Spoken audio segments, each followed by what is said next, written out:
장입니다.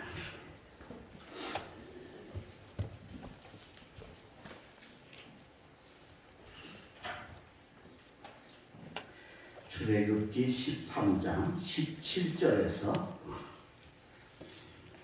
22절까지의 말씀을 함께 봉독하는데 교독하겠습니다. 제가 먼저 17절을 읽겠습니다. 바로가 백성을 보낸 후에 블레셋 사람의 땅의 길은 가까울지라도 하나님이 그들을 그 길로 인도하지 아니하셨으니 이는 하나님이 말씀하시기를 이 백성이 전쟁을 하게 되면 마음을 돌이켜 애굽으로 돌아갈까 하셨습니다. 그러므로 하나님이 홍해의 광야길로 돌려 백성을 인도하시며 이스라엘 자손이 애굽 땅에서 대열을 지어 나올 때에 모세가 요셉의 유고를 가졌으니 이는 요셉이 이스라엘 자손으로 단단히 맹세하게 하여 이르기를 하나님이 반드시 너희를 찾아오시리니 너희는 내 유고를 여기서 가지고 나가라 하였음이더라. 그들이 숲곳을 떠나서 광야 끝 에담의 장막을 치니 여호와께서 그들 앞에서 가시며 낮에는 구름 기둥으로 그들의 길을 인도하시고 밤에는 불 기둥으로 그들에게 비추사 낮이나 밤이나 진행하게 하시니 낮에는 구름 기둥 밤에는 불 기둥이 백성 앞에서 떠나지 아니하니라. 아멘. 오늘도 수요 기도에 오신 우리 사랑하는 독립교회 성도 여러분들을 위해 하나님의 큰 은혜와 축복이 함께 하시기를 주의 이름으로 축원합니다. 하나님께서 이스라엘 백성을 애굽에서 건져내시려고 모세를 보내시고 그 모세의 지팡이를 통해서 무려 10가지의 재앙을 저들에게 내리십니다. 마지막 10번째 재앙은 정말 피 바람이 부는 장자, 각 가정의 장자들이 다 죽고 심지어는 바로 왕의 왕자까지 죽는 그런 모진 그 재앙을 통해서 결국은 애굽 바로가 항복을 하고 이스라엘 민족을 이제 출애굽을 시켜서 내보냅니다. 그래서 이스라엘 민족이 출애굽을 해서 애굽에서 떠나와 가지고 드디어 광야를 지나서 이제 가나안까지 가게 되는데 그 광야 생활이 40년의 생활이 이게 기가 막힌 생활인 겁니다. 근데 그때 그 광야 생활과 그 발걸음에 하나님이 언제나 함께 하시고 언제나 저들과 동행하시고 지켜주신 줄로 믿습니다. 그래서 그 하나님의 동행하심과 인도하심 때문에 그 광야에서 그것도 뭐 100명도 아니고 100만 명입니다. 여러분. 100만 명. 말이 100만 명이지 100만 명이 한번 이동한다. 이거 굉장한 겁니다. 우리 감리교회가 여러 해 전에 그 부산에서 선교대회를 했습니다. 그래서 거기 가서 부산에 가서 전도하고 할 때 그때 약 한 2만 명, 3만 명이 그 부산에 모였더랬습니다. 근데도 불구하고 고속도로 휴게소마다 그냥 식당이고 화장실이고 꽉꽉 차는 거예요. 이 중부 고속도로, 중앙 고속도로, 경부 고속도로 다 휴게소마다 2만 명만 움직여도 그 지경이더라고요. 그런데 하물며 100만 명이 움직이는데 그게 얼마나 대단한 여정이 있겠느냐는 겁니다. 근데 거기 그냥 갈 수 없는 길인데 하나님이 동행하셔서 저들과 함께 인도해 주신 줄로 믿습니다. 이 하나님의 동행의 손길은 그때 이스라엘 백성에게만 아니라 오늘 이 어려운 때를 살아가는 우리들에게도 요즘 우리가 얼마나 어렵습니까? 그냥 살기도 어려운데 거기다 코로나까지 여러 가지 겹쳐가지고 정말 힘들고 어려운 이때도 우리 하나님이 우리를 도와주시고 지켜주실 줄로 믿습니다. 이 이스라엘 백성은 내가 이렇게 도왔으니 지금도 너희에게 돕겠다고 약속하시는 게 하나님 말씀인 줄로 믿습니다. 오늘 이 말씀을 우리가 하나님이 도대체 이스라엘을 어떻게 도와주셨는가를 함께 생각하면서 하나님의 지금도 나를 도와주신 하나님의 손길을 느끼고 진짜 요즘처럼 감사하기 쉽지 않은데 다시 한번 하나님께 대한 감사가 불릴듯 일어나는 독립교회 성도들 되시길 주의 이름으로 축원합니다. 제일 첫 번째로 하나님이 이스라엘 백성을 어떻게 도와주셨느냐, 발걸음을 정해주시는 하나님이시다라고 하는 발걸음을 정해주신 하나님. 자, 애굽에서 출애굽을 했어요. 해서 이제 가나안으로 가는데 광야를 지나가는데 그 가나안까지 가는 길이 바다를 통과하지 않고 육지로만 갈 수 있는 길이 있었어요. 지금 수에즈 운하라고 하는 그 운하가 파져 있는 그 지역이 그 육지로 그냥 갈 수 있는 길이에요. 그게 굉장히 바다 한 건너고 가면 얼마나 편한 거예요, 그죠? 그런데 그 길로 안 가고 바닷길로 가게 하셨어요. 왜냐하면 그 수에즈 운하가 있는 육지길에는 블레셋이라는 강대국이 오래전부터 이미 나라가 세워져 있었으니까 거길 가다가는 이스라엘하고 전쟁을 하게 되는데 이스라엘은 한 번도 전쟁을 안 해봤잖아요. 그러니까 전쟁하면 100번 지는 거예요. 그러니까 그 전쟁에 지면 그만 낙심해서 아이고 안 되겠다, 애굽으로 돌아가야지. 그리고 애굽으로 돌아갈까 봐서 하나님이 육지길을 놔두시고 바닷길로 가게 하셨다. 홍해를 건너가게 하셨어요. 그래서 그 길을 건너가게 하시는 하나님의 손길을 우리가 여기서 발견합니다. 자, 오늘 본문 17절입니다. 바로가 백성을 보낸 후에 블레셋 사람의 땅의 길은 가깝지요. 하나님이 그들을 그 길로 인도하지 아니하셨으니 이는 하나님이 말씀하시기를 이 백성이 전쟁을 하게 되면 마음을 돌이켜 애굽으로 돌아갈까 하셨습니다. 그러므로 하나님이 홍해의 광야길로 돌려 백성을 인도하시네 이스라엘 자손이 애굽에서 대열을 지어 나올 때에 그 바다를 건너가는 어려운 길로 인도하셨다. 여기엔 바로 하나님이 이 백성을 어떻게든지 가나안으로 인도하고 싶으신 하나님의 그 기가 막힌 사랑이 담겨있고 그 다음에 이 바다를 건너가면 다시 올 수 없잖아요. 다시는 애굽 그리워하지 말라.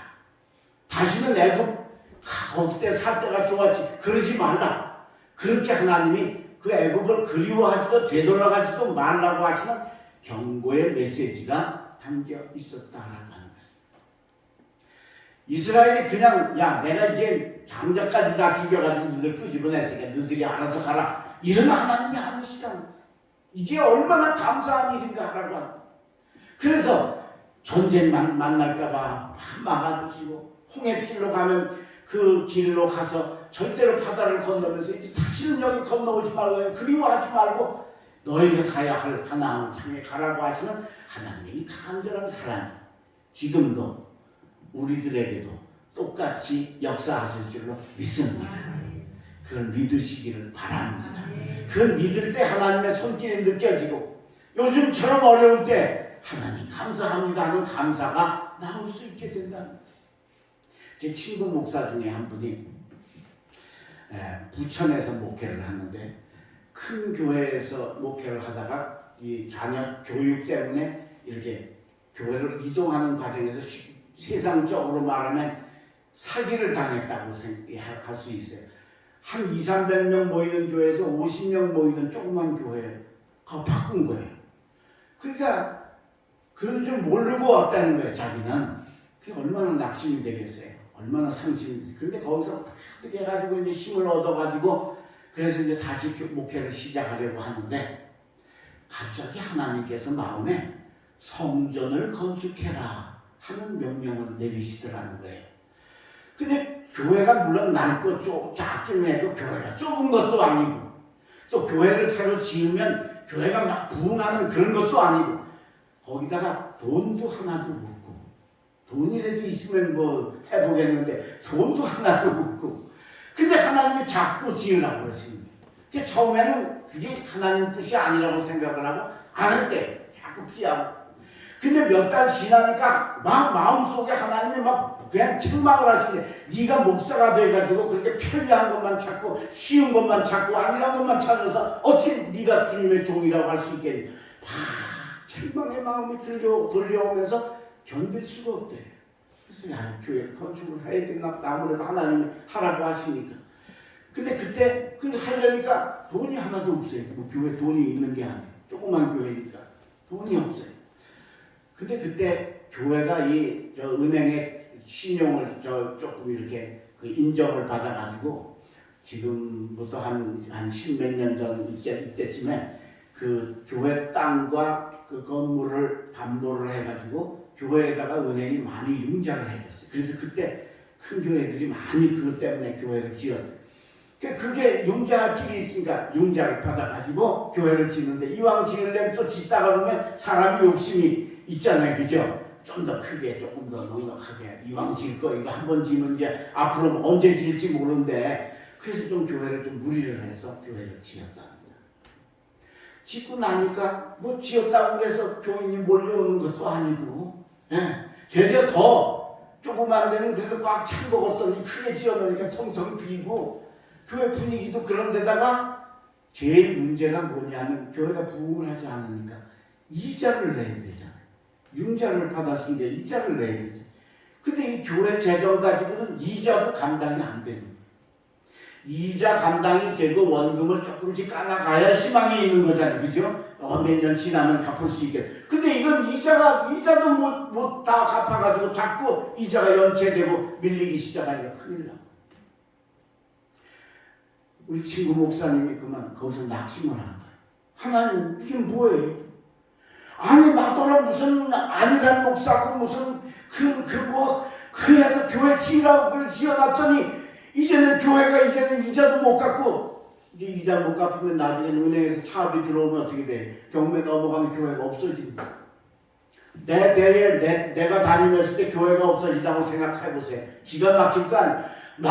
하나님한테 막 원망이 되고 뭐 얼마나 낙심이 되는지. 주일날이면 설교 끝나고 저기서 목사님이 교인들하고 인사하잖아요. 인사도 안 하고 들어가는 거예요.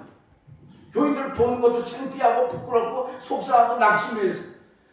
그렇게 몇 달을 지나. 그러니까 교회 목사님이 그러니까 교회도 그냥 완전히 다운이 돼가지고 교인들도 점점 더 수도 적어지고 그렇게 된 거예요. 이제 한 서너 달 지나면 진짜로 경매가 들어갈 그런 위기에 처한 지경이 됐는데, 그 지방에 목사님 가운데 사회 사업에 관심이 있으신 분이 있으셔요. 이분이 교회를 새로 지었다니까 구경을 와서 그 교회 건물을 이렇게 안내를 해줬더니 쭉 보더니 그분이 그러는 거예요. 목사님, 이 교회 건물을 아주 넉넉하게 지어가지고요, 요양원을 하시면 요양원 입지 조건이 딱 아주 된다는 거예요. 진짜 딱. 굉장히 좋다는 거예요. 그래서 그 요양원을 하면 어떻게 되는 거예요? 요양원을 하면 이자 갚는 정도는 충분히 감당을 할 수가 있다. 왜냐하면 요양원 들어오시는 분들한테서도 비용을 받지만 그 한 사람당 나라에서 보조가 와요. 그게 아주 그 기본적으로 탁 채우는 거니까. 그러니까 교회 재정 수입 말고 딴 수입이 있으니까 이자를 갚을 길이 있는 거예요. 그래서 이 목사님이 그냥 자기가 뛰어다니면서 서류 떼고 해주고 이렇게 해가지고 한 달 만에 허가가 나왔어요. 할렐루야. 별로 안 좋으죠? 허가가 나왔으면서 순적하게 워낙 입지 조건이 좋은 거야. 그러니까 교회를 크게 좀 이렇게 옆에 건물하고 해서 같이 지은 게 그게 그 때문에 이게 가능. 교회만 딱 예배 땅만 지었으면 아닌데 뭐 교육관 이런 걸 이렇게 함께 짓다 보니까 그 건물을 활용해가지고 그 요양원을 할 수 있게 아마 그렇게 되었던 거예요. 그래서 허가가 나왔는데 그때 마침 그 막 요양원에 막 사람들이 많이 관심을 가지는 그런 때였어요. 그래가지고 많은 분들이 들어오시고, 게다가 나라에서 보조금이 들어오니까, 아니 이게 한 몇 달 지나니까 이자도 감당하고 원금도 갚을 정도가 되는 거예요. 좀 좋아해봐. 우리 친구니까 제가, 저랑 나보다 한 살 위인데, 그래서 갚게 되는 거예요. 그래가지고 이분이 그걸로 인해서 일어나가지고 은퇴할 때쯤에 그 빚을 다 갚았어요. 할렐루야. 그리고 은퇴하고 나서 은퇴를 하니까 이 양반이 이 요양원 원장님이시잖아. 담임 목사님이니까. 근데 계속 그 원로 목사님으로 여기서 이걸 좀 하세요. 그래서 은퇴 후에 백수가 된 게 아니라 은퇴 후에 취직이 자리가 열린 거예요. 세상에. 제가 동기회장을 15년을 했는데 그 목사님 교회 가가지고 이제 동기회를 모일 때 개회 예배를 드리면서 이분이 설교를 하시는데 이 얘기를 하시면서 펑 우셨어요. 그냥 설교를 못할 정도로 우셨어요. 왜? 나 같은 목사는 거지 목사라고. 하나님은 내가 이 조그만 교회에서 목회도 힘들 거고 은퇴하면 조그만 교회는 은퇴하시는 목사님을 뭘 해드려야 되잖아요. 저 은퇴하신 후에 살 길을 열어드려야 되잖아요. 조그만 교회는 약하니까 안 되잖아요. 그러니까 그것까지도 해서 내가 은퇴하면 어떻게 살 것까지 하나님이 다 계획하시고 안 되는 걸 교회를 지어라, 크게 지어라, 빚을 내서라도 지어라. 그게 하나님이 다 해서 해놓으신 건데 나는 명색이 목사라면서 하나님의 종이라면서 그 하나님이 내 발걸음 걸어놓으신 거 하나도 모르고 하나님 난 못해요, 난 안 돼요, 하나님 뭐예요, 왜 나한테 왜 이래요. 그리고 내가 하나님을 그렇게 원망을 했다. 통곡을 하시면서 설교를 하셨어요. 이 목사님에게만 하나님이 살아계십니까? 오늘 저에게도 여러분에게도 우리 여호와 하나님이 천지를 지으신 여호와께서 저와 여러분과 여러분 가정과 자녀들 지켜주실 줄로 믿습니다. 그 믿음으로 감사하고 살아가시길 주의 이름으로 축원합니다. 두 번째, 하나님이 이스라엘을 어떻게 섭리하고 계시느냐? 약속을 이루어 주시는 하나님이시다. 자, 이제 출애굽을 해서 드디어 애굽을 나오는데 제일 중요한 걸 했어요. 뭘 했냐? 요셉의 유고를 모세가 안고 출애굽을 했다는 거예요. 모세. 이게 요셉 조상의 유고를 가지고 오는 정도의 이야기가 아니고, 이 이야기는 뭐냐면 여기에 하나님의 엄청난 그 완성과 섭리가 이 속에 담겨져 있다라고 하는 거예요. 왜냐하면 하나님께서 아브라함하고 대화를 하시면서 언약을 하실 때 하나님께서 430년, 400년 후에 네 후손이 이방에서 객이 되어서 고생을 하다가 많은 재물을 가지고 나올 거라는 걸 아브라함 때에 하나님이 이미 예언을 하시고 가르쳐 주셨어요. 우리 성경을 좀 찾겠습니다. 창세기 15장.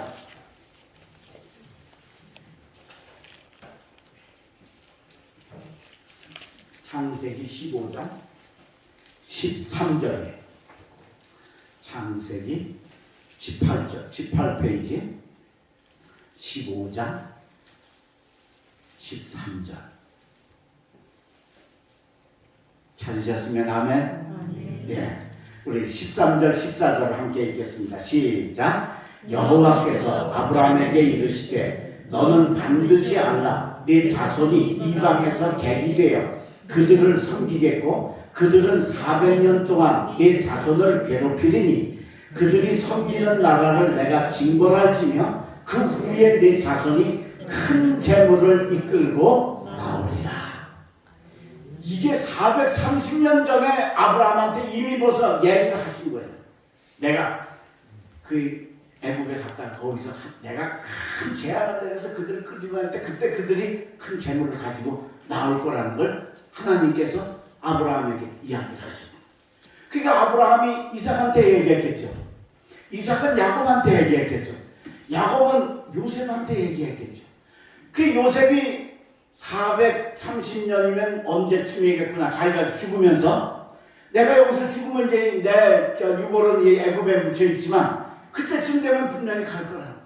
그러니까 요셉이 자기 후손들한테 마지막 죽으면서 유언을 하기를 내 유골을 꼭 가지고 430년 후에 그때는 430년이 아니겠죠. 언제 후에 나갈 때 내 유골을 가져가라. 그렇게 당부를 해서 결국은 이스라엘이 그걸 가지고 나가는 거예요. 그래서 오늘 본문 19절에 모세가 요셉의 유고를 가졌으니 이는 요셉이 이스라엘 자손에게 단단히 맹세하게 하여 이르기를 하나님이 반드시 너희를 찾아오시리니. 하나님이 찾아오시리. 하나님이 와서 너희들을 여기서 구해내실 거라. 요셉이 살았을 때 이미 벌써 이걸 알고, 그러니 어떻게 해? 너희는 내 유고를 여기서 가지고 나가라 하였음이더라. 그들이 숫곳을 떠나서 광야 끝 에담에 장막을 쳤다 그랬어. 그게 하나님이 430년, 43년도 아니고 430년 전에 일어날 일을 아브라함에게 예언하시고 그걸 정확하게 완성하고 이루어서 약속을 완성하시는 하나님이시다. 그게 저와 여러분이 믿는 하나님이신 줄로 믿습니다. 성경에 얼마나 많은 약속들이 있습니까? 옛날 약속은 구약이고 새로운 약속은 신약이고 그 수많은 약속들을 내가 믿기만 하면 하나님은 그 약속 이루어 주시는 줄로 믿습니다. 나는 왜 그게 잘 안 이루어질까 그러신 분들은 내가 안 믿었기 때문에.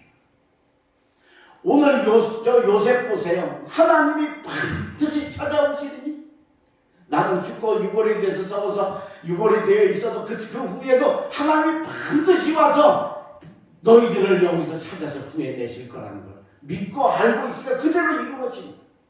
여러분이 하나님을 믿으시기를 바랍니다. 이 하나님의 약속의 말씀을 믿으시기를 바랍니다.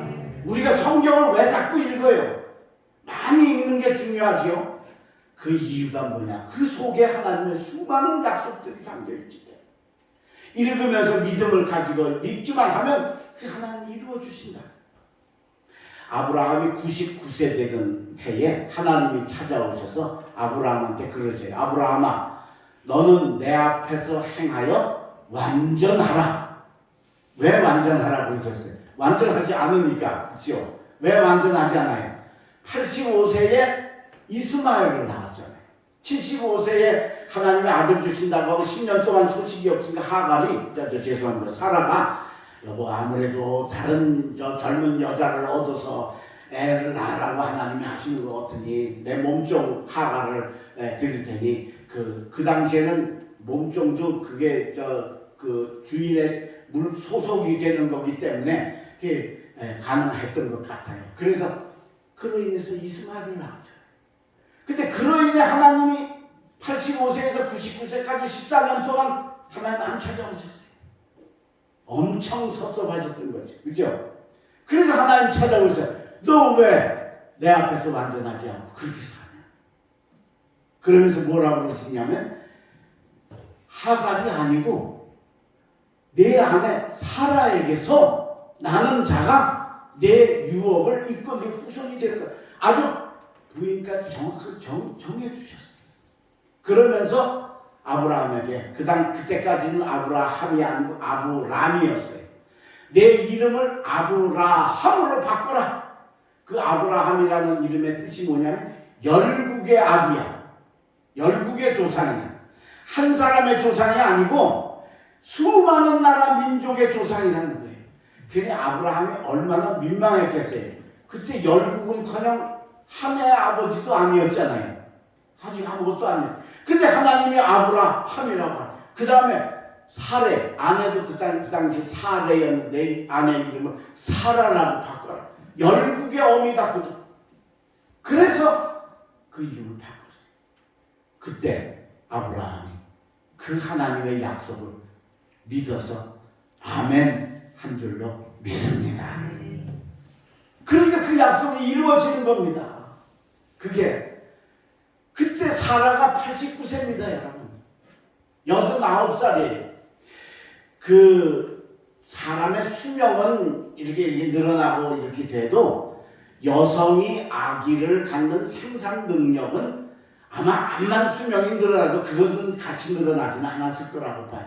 그러면 우리가 생각하면 여성들이 아기를 대략 40대 후반이면 생산이 중단이 되고 50쯤 되면 폐경이 되잖아요. 그러면 그 다음부터는 아기를 생산할 수가 없어요. 근데 사라는 50도 아니고 60도 아니고 70도 아니고 80도 아니야. 80에서도 제일 끝에 우리나라 나이를 따지면 90이 되는 89살의 나이를 가진 그 사라의 태를 하나님이 여셔서 거기 이삭을 잉태하여 낳게 하시는 기적으로 역사해 주신 줄로 믿습니다. 그래서 진짜로 아브라함이 열국의 아비가 됐잖아요. 그죠? 네. 유대인의 조상이잖아요. 그뿐만 아니고 아랍 사람, 이슬람 사람들도 아브라함을 조상으로 알아요. 왜 그래요? 이스마엘이 바로 그 조상이잖아요. 그 이스마엘의 아버지가 아브라함이니까. 그런데 하나님이 그건 인정 안 하셨죠. 사라에게서 남 자라야 된다고. 그러니까 그건 인정 안 했다고 해요.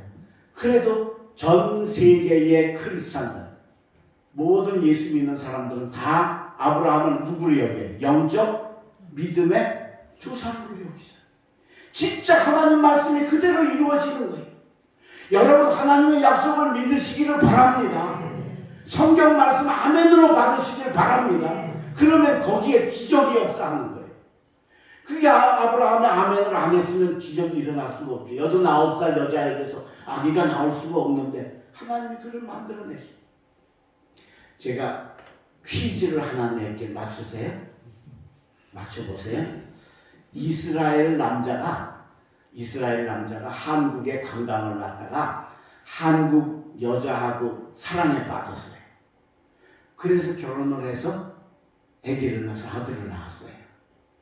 자, 그 아기를 안고 이스라엘로 돌아가면 이스라엘 국적을 받을 수 있을까요? 없을까요? 이것도 안 해봐서 모르는 거야. 있을까요? 없을까요? 자, 그럼 반대로 이스라엘 여자가 한국에 와가지고 한국 남자, 아까는 한국 여자하고죠, 한국 남자하고 사랑에 빠져가지고 결혼을 해서 아기를 낳아서 아기를 안고 이스라엘로 되돌아갔어요. 이스라엘 국적을 그 아들한테 받을 수 있을까요? 없을까요? 있어요? 없어요? 있어요. 그러면 아까 아들 때는 왜 대답 안 하다가 이때는 대답 안 하세요? 아까 아들 때는 어떨까요? 남자, 이스라엘 남자가 아기 낳았어요. 없어요. 뭐래? 우리나라 같으면 당연히 우리나라 남자가 미국 여자하고 가서 결혼해서 아기가 나와서 들어오면 우리나라 국적 당연히 주죠.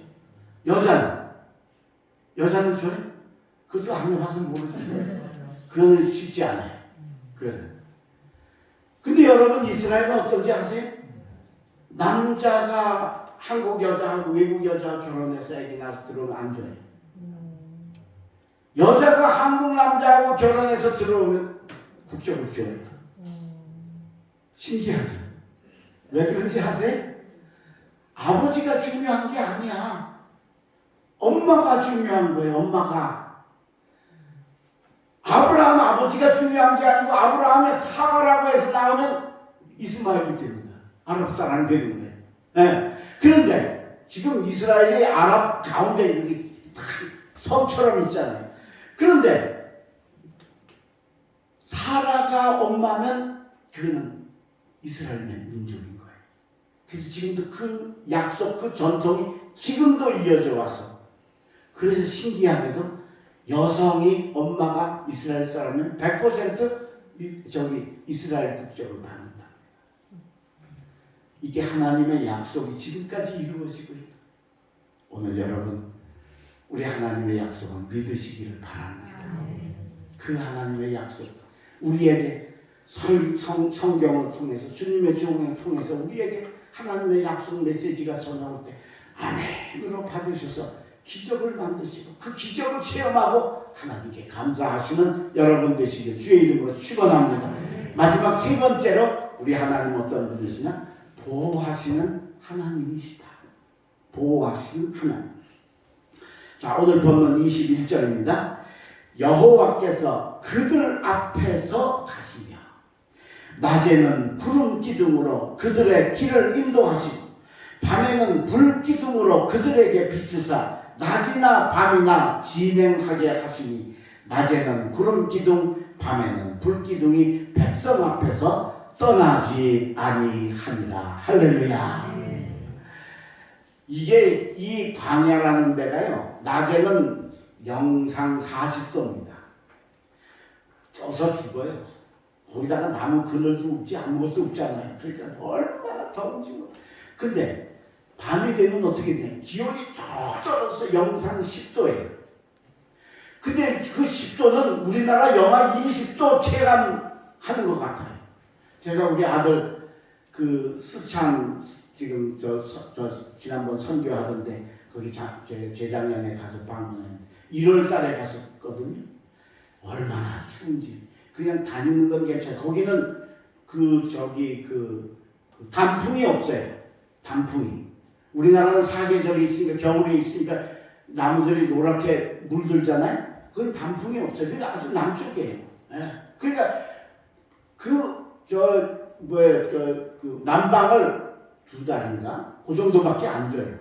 나머지는 이건 우리 한국 사람은 뜨뜻하게 온돌에서 있다가 거기 가면 그냥 자려고 그러면 얼어 죽겠어. 그냥 뼈가 시릴 정도예요.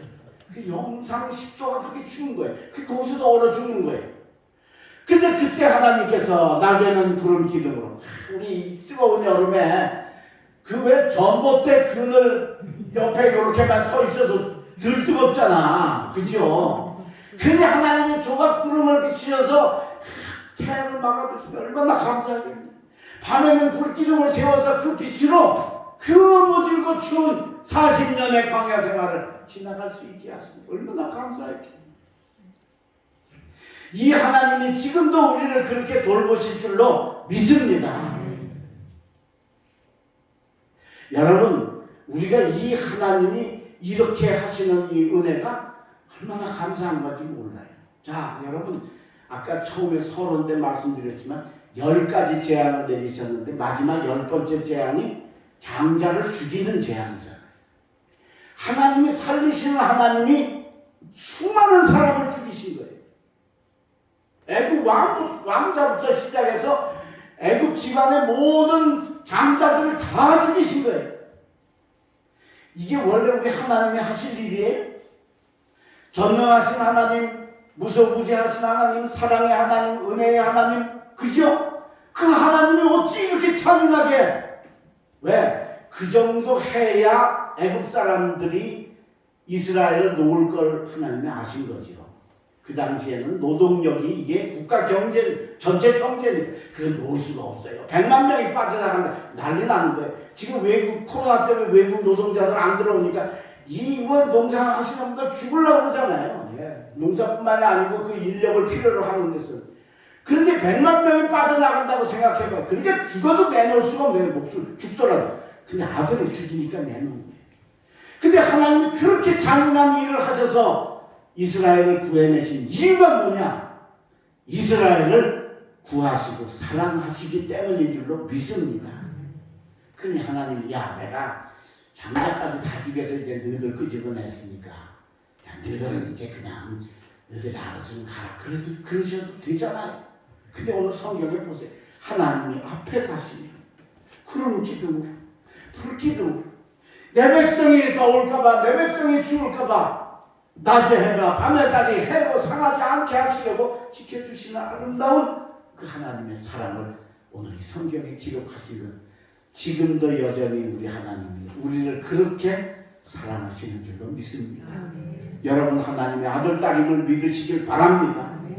그리고 그 하나님이 내 아버지시라고 한다면 그 구름 기둥 불 기둥으로 인도하신 하나님의 그 아름다운 손길이 나와 함께 하심을 느끼고 깨닫고 감사하실 수 있기를 간절히 바랍니다.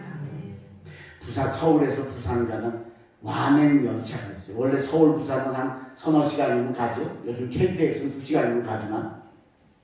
근데 이건 완행 열차니까 역마다 다 서야 돼. 간이역도 서야 돼. 완행 열차니까. 그러니까 6시간 걸린대. 완행 열차가. 그 6시간 걸리는 완행열차가 서울에서 출발을 하는데 그 기차에 7살짜리 남자아이가 혼자 탔어요. 그 의자에 가서 옛날에 기차가 서로 마주보고 앉았으니까 이제 앞에가 앉고 이쪽에 앉아 어디 가서 7살짜리가 앉으니까 앞에 앉은 아저씨가 뭐 엄마 곧 뒤따라오겠지 그랬어요. 근데 기차가 떠났는데도 보니까 혼자 있는 거야. 그래서 이 아저씨가 야 너 어디 가냐? 부산 갑니다. 부산에 누가 있냐? 외할머니가 있습니다. 근데 너 혼자 가냐? 예. 아니 너 혼자 간다고 부산까지? 예. 근데 너 몇 살이냐? 7살이에요. 아니 7살짜리가 6시간 기차 타고 가는 게 쉬운 일이냔 말이에요. 그러니까 야 이놈 봐라 배짱 좋다 이거 아주 똑똑하다 야 아이고 나중에 그 다음에 크면 큰 인물 되겠다. 어떻게 6시간 혼자 기차를 타고 가냐 그랬어요. 근데 이제 기차가 출발을 해서 가는 데마다 쓰잖아요. 역마다 쓰면 얘가 쪼르르 기차 밖으로 나가는 거예요. 나가서 이 플랫폼으로 여기 뛰어가는 거예요. 그랬다가 기차가 출발할 때쯤이면 또 쫓아 올라오는 거예요. 그 아저씨가 너무 걱정이 되는 거예요. 그래서 그 아이한테 꼬마야 너 기차 섰을 때 내리지 마라. 요 안에 있어라. 여기 있어야 안전하지. 너 내려서 다니다가 기차가 출발하면 너 차 못하거나 또 출발할 때 뛰어 타려면 위험하니까 내려가지 마라. 그랬어요. 그랬더니 이놈이 씩 웃으면서 괜찮아요. 그러는 거예요. 그러니까 아저씨가 내가 좀 지를 보호해 주려고 도와주려고 그랬는데 괜찮다고 그러니까 좀 역정이 나셨어요. 그래가지고 야 임마 내가 널 걱정해서 널 그러는 건데 그냥 괜찮다 그러는데 그냥 위험해 너 내려가지 마. 여기 차 안에 있어. 기차 안에 있어. 그랬더니 이 꼬마가 씩 웃으면서 그래. 아저씨 왜? 뭐가 괜찮은데? 이 기차 기관사가요 우리 아버지예요.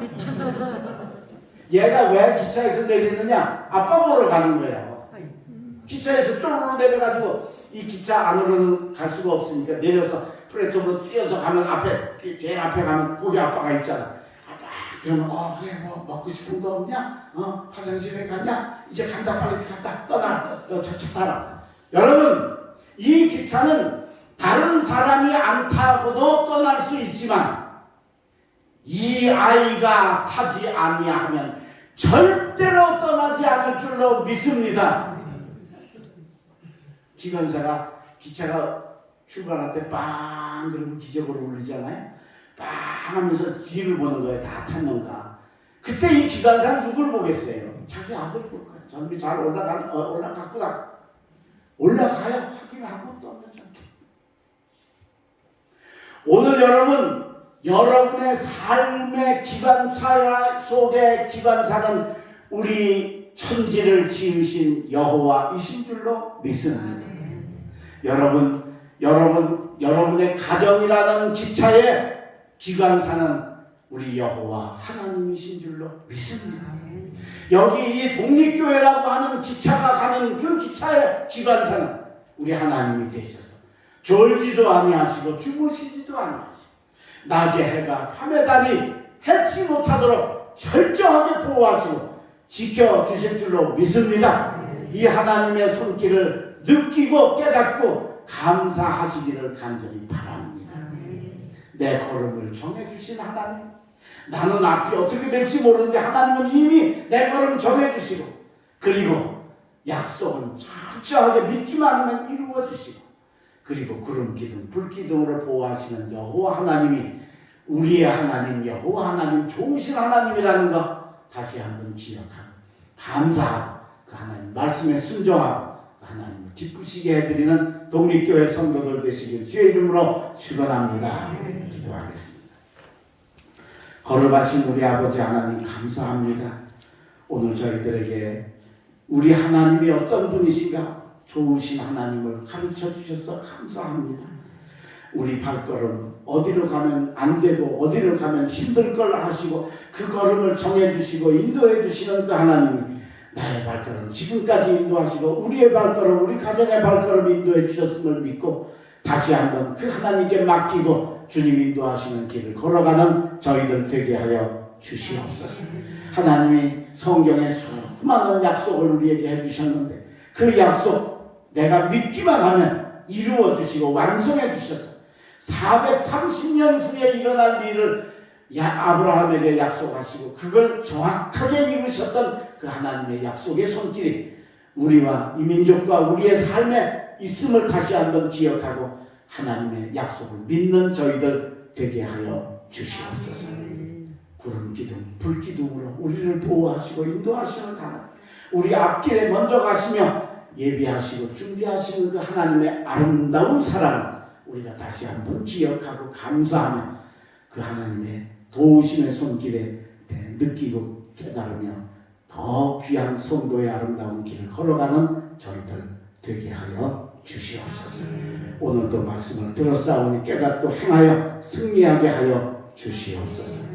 또 이제 돌아가서 남은 3일 동안 살 때도 하나님 지켜주시고 다음 주일까지 하나님 보호해 주시고 코로나의 위험 속에서 우리를 지켜주시고 보호하여 주옵시고 특별히 우리 교우들 중에 아픈 사람들 어려운 사람들 많이 있습니다. 찾아가 주시고 만나 주시고 안수해 주시고 손을 얹어 주시고 그리고 저들을 보호하여 주시옵소서. 감사하고 예수님의 이름으로 기도 올리옵나이다. 아멘. 하늘에 계신 우리 아버지시여 이름이